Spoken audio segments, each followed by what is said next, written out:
真正决定字体美感，让人一看就觉得，哦，你有练过、有学过的方法就是这个。只要用上了，字体马上就会变得不一样。这个方法经过频道的4万订阅观众实际操作过，大家都说超有用。今天我就要用这1、2、3、4、5、6、7、8个字，教会你彻底学会它。我们会从笔画简单的方、席、清、平、牛导入结构概念，接着再循序渐进往笔画更多的最、无、尽这3个字来延伸学习，完整拆解书写方法的脉络。按赞、乐推、订阅、分享，把影片转发给想改变字体的亲朋好友，大家一起来学写漂亮的字吧。这个方法就是把字体里的其中一个笔画拉长，这个过程我们叫做找出主笔，并且强调它。今天的主笔的主角是横画，把横画拉长，字体就会变得超级不一样哦。至于拉多长，怎么拉长，那么就请你跟我一块学习吧。首先是第一个字，第一个字是方字，我们要先找到格子里的重线。这个重线呢，就是点画下笔的位置。点画，我们从重线上起头，再略弯回来。这边的点画，我们做一点活泼的弧度的改变。那么接下来我们要下横画咯。横画是方字的主笔，所以横画要把它拉长。那么横画的起笔就要往左移动，让它有一个足够的长度伸展。接下来我们还要再注意一件事，那就是这个横画要略带一点上扬的感觉，所以它的起笔到它结束的笔画的位置会有一点高度差，要慢慢的往上爬升哦。那我们就书写横画咯，先按起笔，之后再做收笔。接下来我们要再书写第3个笔画了，第3个笔画是横折钩。那横折钩下笔的部分呢，可以抓这个纵线这边下横，往下走，之后再弯回。那我们来研究一下，要在什么地方转弯呢？把点画往下延伸，你就可以轻易的抓到转弯的位置了。再接下来我们要下一笔的竖撇咯，从上方的位置延伸往下书写竖撇，这样方字就可以写得很漂亮咯。拉长横画当主笔，这个观念非常重要，我们继续往下深入研究。第2个我们要学的字是习字。对了，我是君令，我想要让所有的人都有能力写出美字，包括你。我们来看习字怎么写咯。我们利用格子中的纵线跟横线，可以轻松的找到起笔的位置，大约在这边。替自己准备一份田字格，这会对你在书写练习时非常有帮助哦。那我们先找到起笔的位置咯，让它横画上扬，像这样子。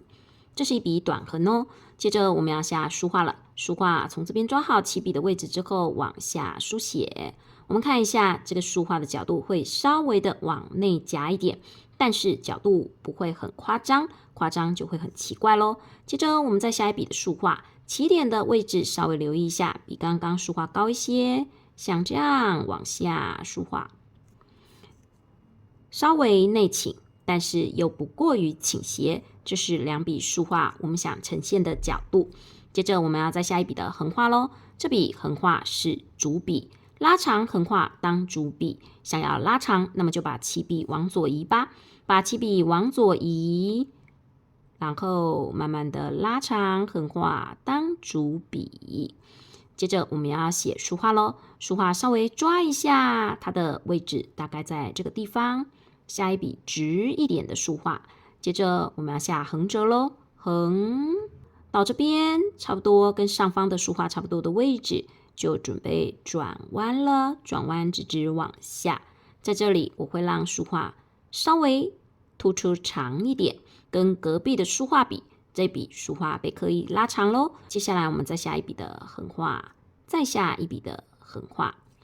在这边想要请大家跟我一起观察一下习这个字，除了很重要的主笔拉长外，我们还要注意一下，在结构书写的时候，我们要大致让每一个空间保持均等，这是另外一个也很重要的观念，叫做均间哦。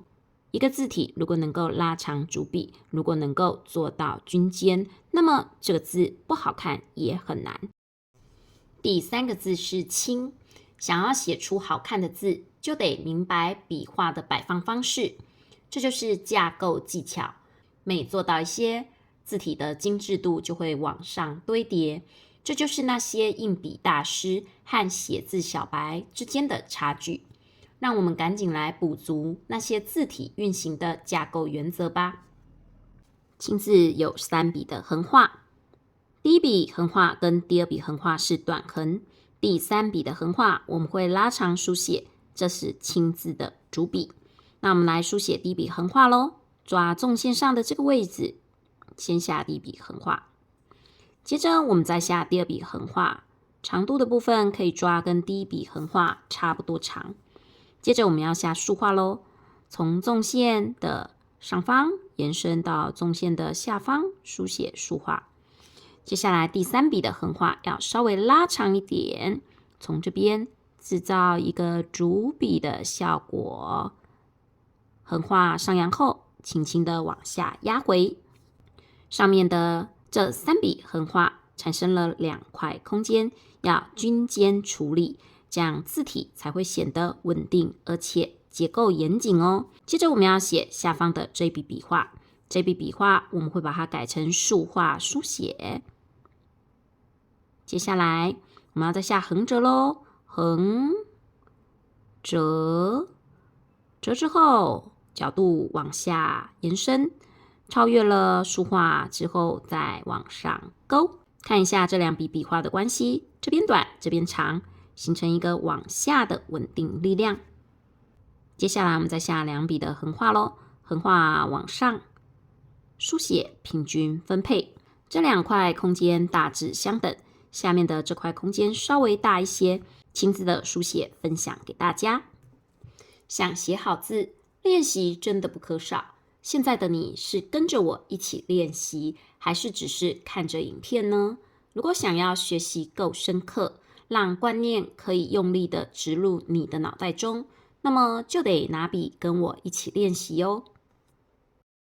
第4个字平字的书写，在2笔横画中间的这个位置，我们留了比较大的空间，让点跟撇画在里面舒展自己的笔画，来跟大家分享这个字的书写秘诀。平字的上下横画大约会在这个位置跟这个位置，所以等一下在书写的时候，2笔横画之间的距离要稍微拉开一点。那么上面那笔是短横画，下面那笔要拉长，变成平字的主笔。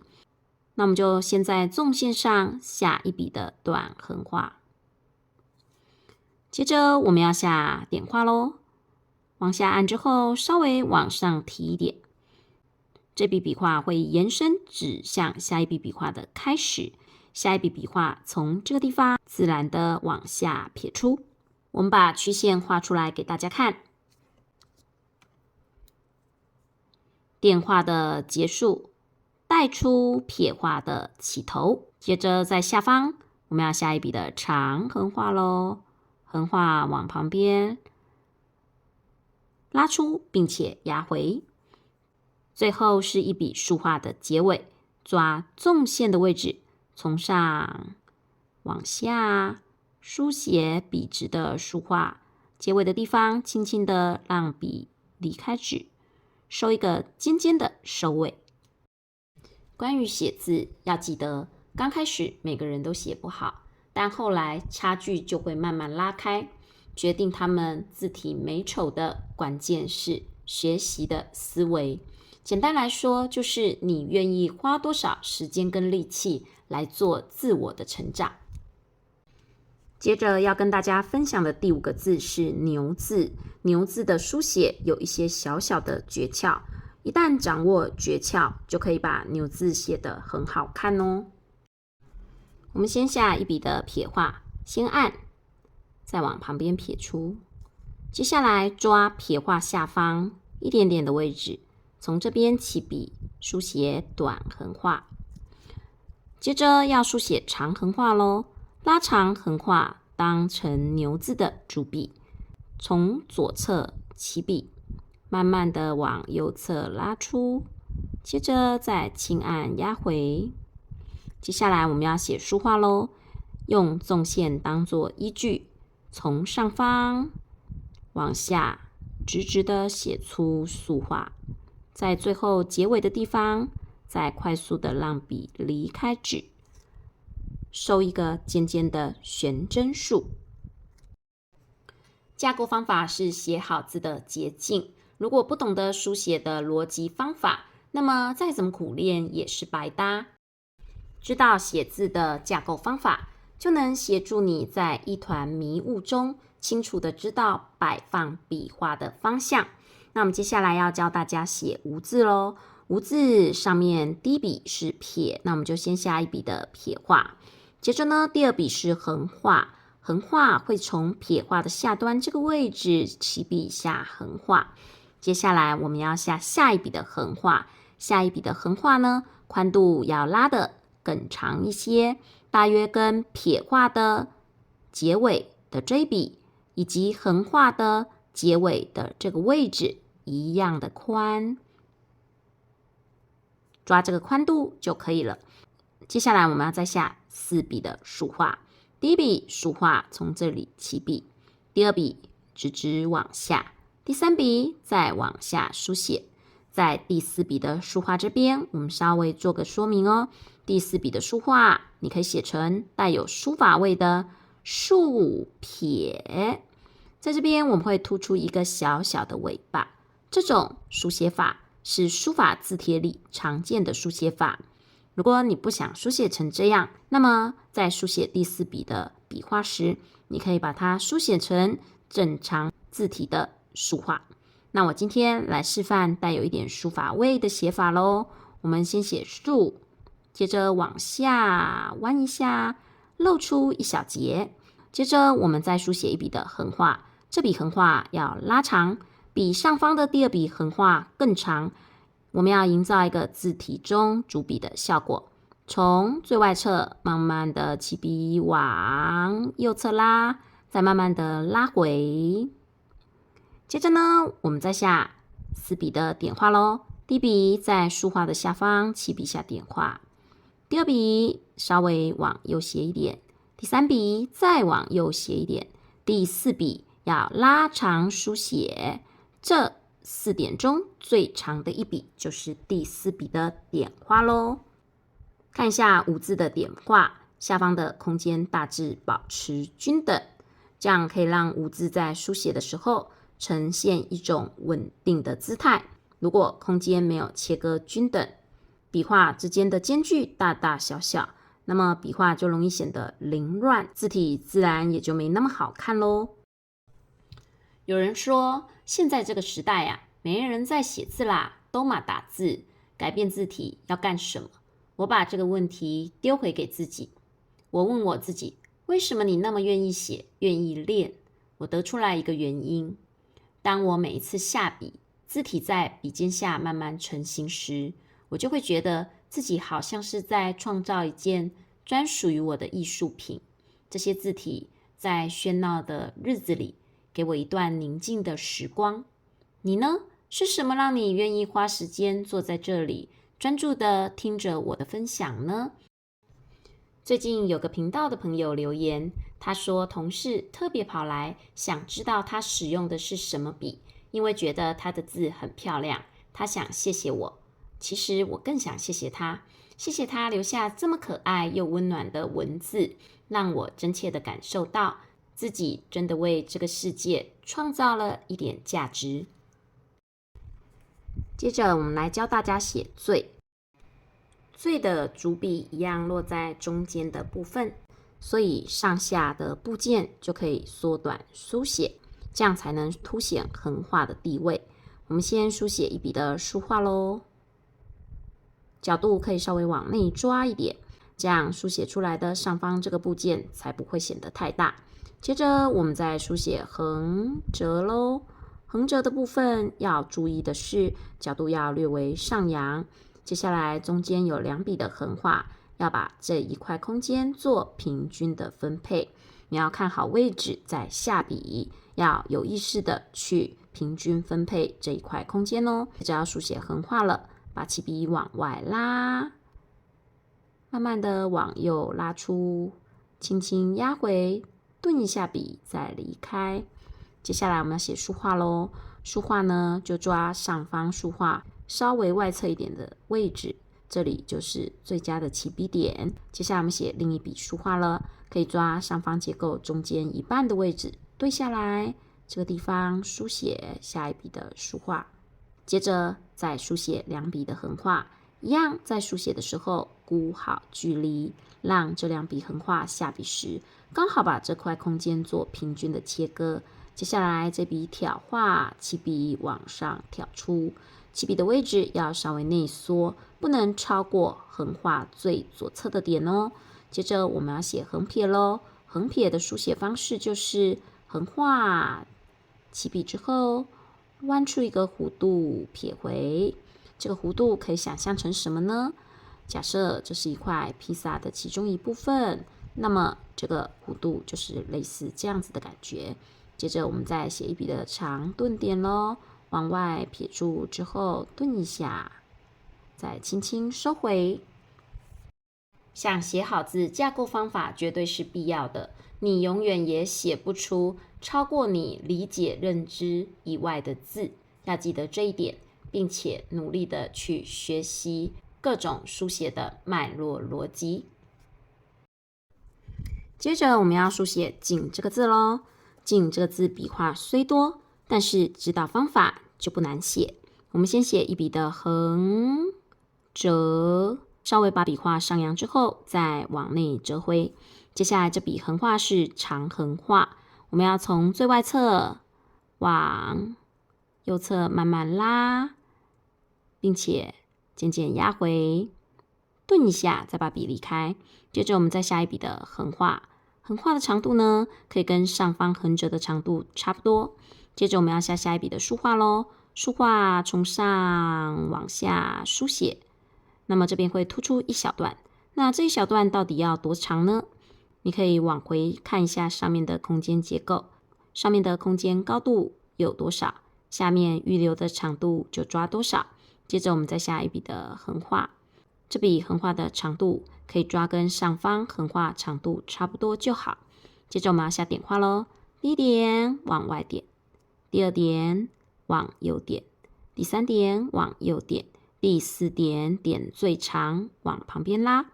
接下来书画的位置抓一下，书画可以抓刚刚横画上方横画起笔的位置，从这里竖往下。接着再慢慢的让笔画爬升，然后在上方横画的对下来的地方折回来。接下来我们再下2笔的书画平均分配，接着再拉一笔的横画，这笔横画的宽度不必太宽哦，上方的横画才是我们的主笔，下方的横画我们就缩在点画的内侧哦。其实每一次在影片中你所看到的流利顺畅的书写和表达，都是我 NG 100次的结果。这些影片是我心血产出的结晶，很希望有帮助到你。如果有，请帮我按个赞，热推一下影片，在影片下方留言我有收获。这些正向的回馈和鼓励，会让我更加充满分享的动力哦。我设计了一门线上课程，15日美字养成班，连结在下方的留言栏。课程中把写字的方法、逻辑、诀窍串联衔接，用最简单易懂的方式改变人们对写字的认知和思维。你不是我课程的白老鼠，我们已经有200个以上的学员，因为这门课的帮助，改变了字体，建立了对写字的自信，圆了自己写出美字的梦想，再让这股正向的力量回馈到生活中的方方面面。邀请你一起加入，记住，把自己困住的永远不是年龄，而是你画地自限的心。人生的宽度要自己决定，跨出勇敢学习的那一步吧。下面的这部影片有10万次的观看，推荐给你，它会协助你更有效率的改善字体哦。那我们今天的分享就到这边，我们下部影片见咯，拜拜。